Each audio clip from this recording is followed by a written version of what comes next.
माझं नाव दिव्या दिनेश मेहकर. मी 2 वर्षापासून हाफमामध्ये ऍक्टिव्हेट आहे. 2 मार्चला 2024ला जी ट्रेनिंग झाली त्याच्याबद्दल मला तुम्हाला सांगायचं आहे. पूर्वी मी जे बोलायचे ते कॉन्फिडन्सली नाही बोलायचे, पण ट्रेनिंगमध्ये असे सेशन झाले जे मला तुम्हाला सांगायला उत्सुकता वाटेल की आपला जो कॉन्फिडन्स लेवल आहे किंवा आपली जी बोलायची टेक्निक आहे किंवा इतर काही म्हणजे बऱ्याच गोष्टी ज्या आपल्याला नाही माहिती असतात. जसं मी ज्युनियरला होती तेव्हा मला एबीसीडी माहिती होतं आणि मी 10th ला गेली तेव्हा मला 1st to 10th पर्यंत जे एज्युकेशन मिळालं.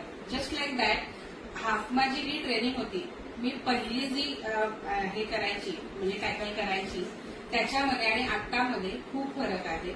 म्हणजे टीम ग्रो करायची किंवा एखाद्याला कन्व्हिन्स करायचं झालं किंवा ओव्हरऑल म्हणजे फक्त हाफमाच नाही पण माझ्या लाईफमध्ये पण मला पर्सनॅलिटी डेव्हलपमेंट कशी करायला पाहिजे ते मला या सेशनमधून कळालं. संतोष सरांना मी मनापासून थँक्स म्हणेन, कारण त्यांनी जे आम्हाला नाही माहिती आहे ते पण एज्युकेशन आम्हाला दिलं आहे.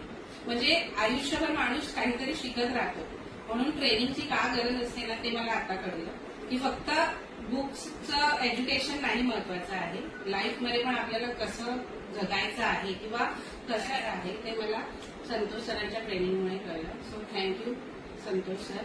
आणि आपले हसन अली सर आणि अभित अली सर यांना पण मी थँक्यू सांगेन की त्यांनी आम्हाला ही अपॉर्च्युनिटी दिली की आम्ही एवढं चांगलं ट्रेनिंगमध्ये म्हणजे बसलो.